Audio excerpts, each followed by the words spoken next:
Hello, and welcome to a new season of my podcast. I'm Cindy Brannon, psychologist, teacher, writer, devotee of the mighty goddess Hecate, seeker of her mysteries, committed to living from the center of my being, student of the stars, practitioner of natural magic, seeker of meaning, seeker of knowing that we are so much more than this. So I did a whole season calling the podcast More Than This. And this is going to be one of those clearest kind. I write about passion, kindness, and integrity in the Keeping Her Keys book. I wanted the podcast to be more than this.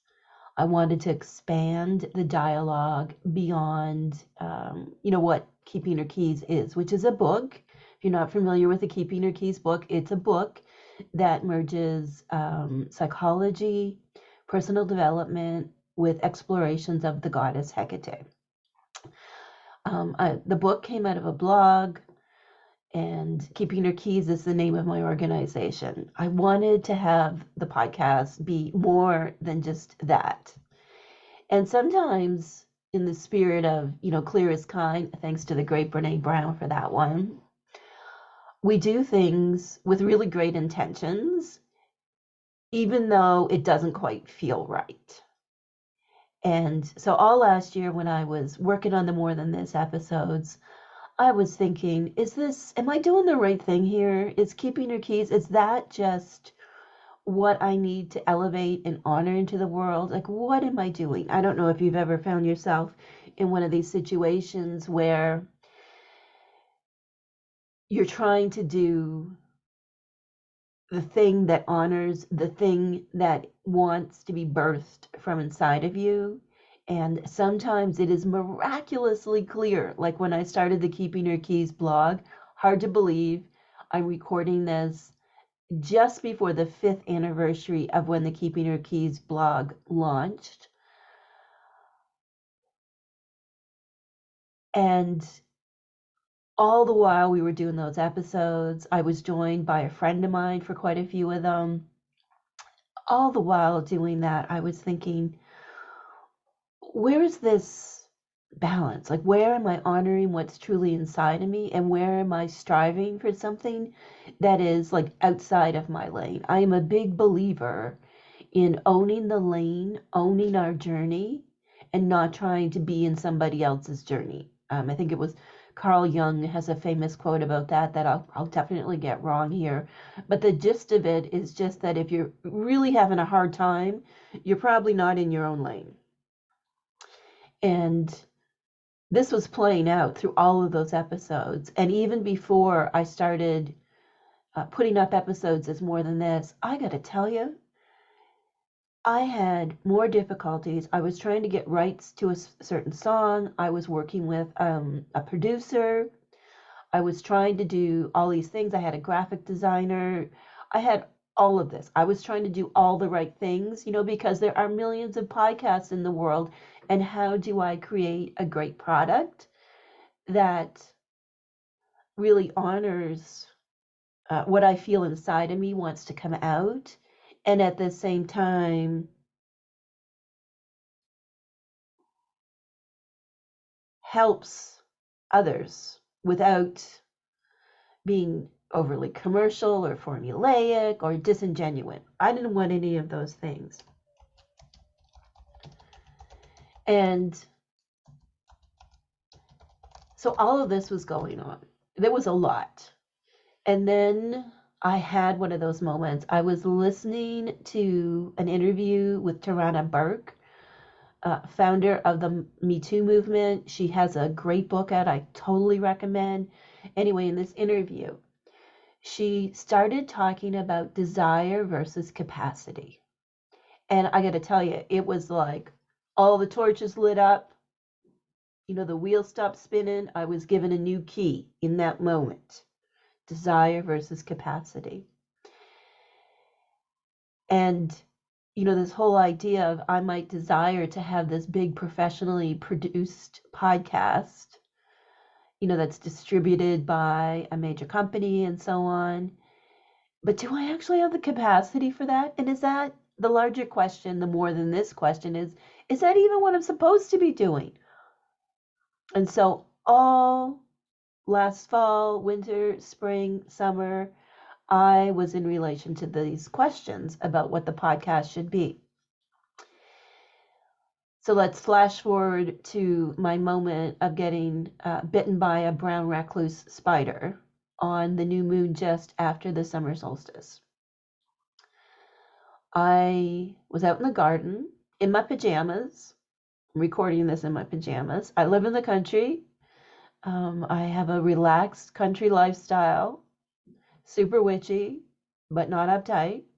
And I had just submitted, I think it was the third last version of my next book, Entering Hecate's Cave. And I'd gone out in the garden to just do a bit of weeding. I have a little poison garden at the back of the property, away from the vegetables and, all those things. And I was out there. It was a hot day. It's so hot. I was sweating. If you've ever been outside working in the garden in your PJs on a hot summer day, it was good. I was in my happy place.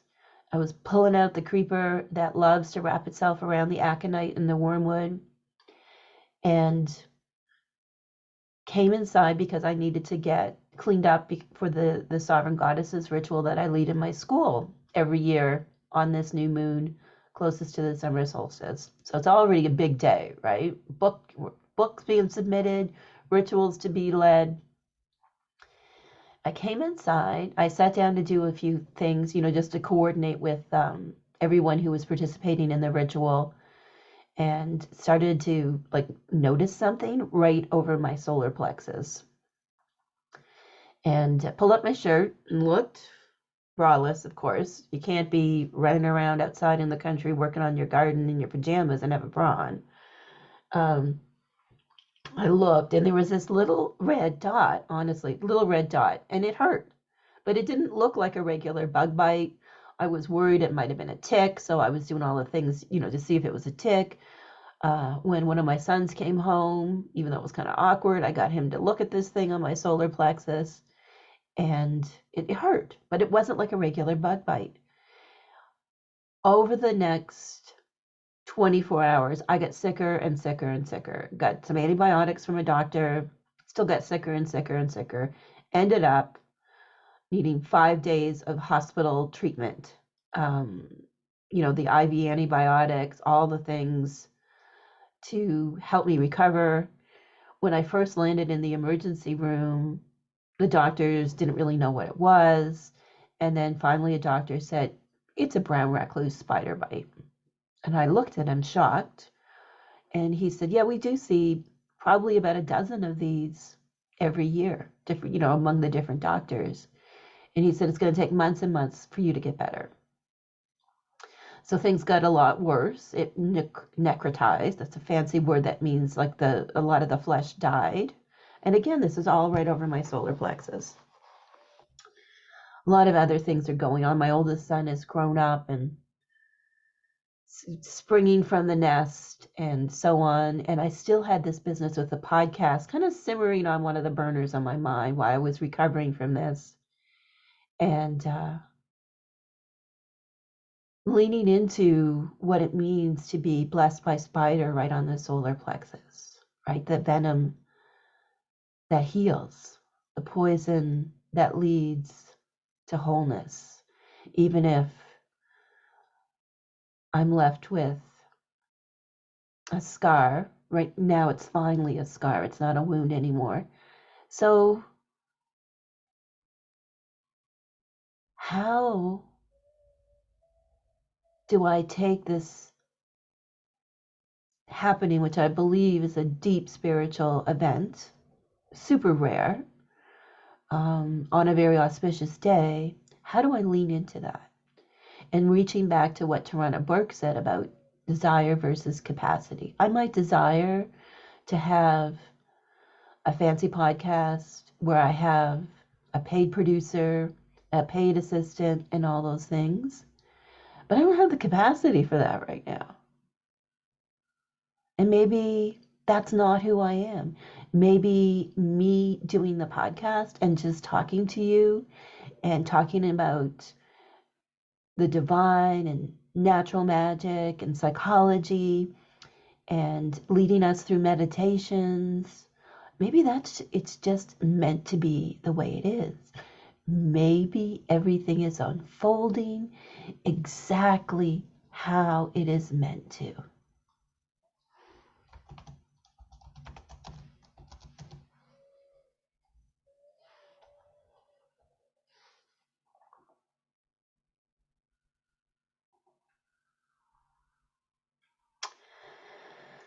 So, welcome back to the podcast and to Keeping Your Keys. I'll be doing a read along of the Keeping Your Keys book for the next, I think it's about 13 lunar months. So look for 2 episodes every month. One will be me reading the episode. The other, I will be answering questions about that lesson in the book.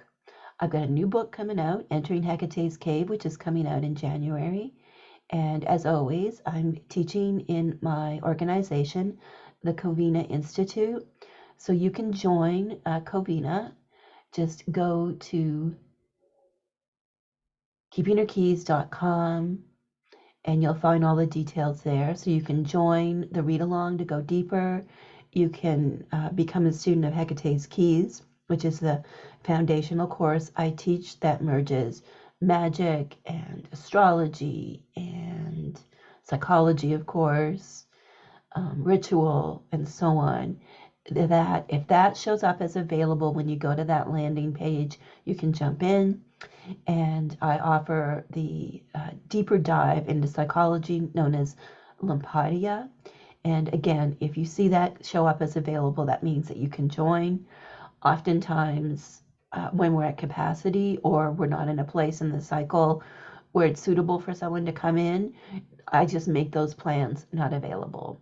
So if you go to the page and they're not available, send me an email to info@keepingyourkeys.com and we'll take it from there. I thought we would end this episode with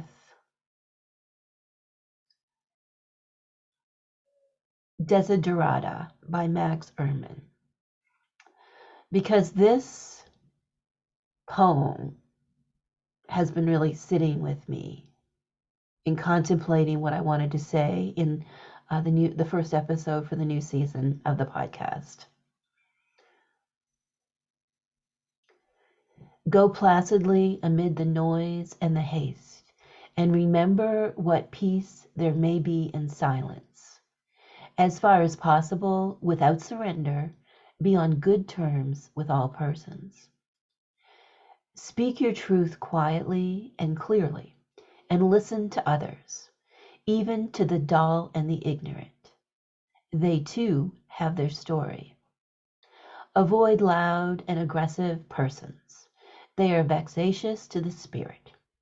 If you compare yourself with others, you may become vain or bitter, for always there will be greater and lesser persons than yourself.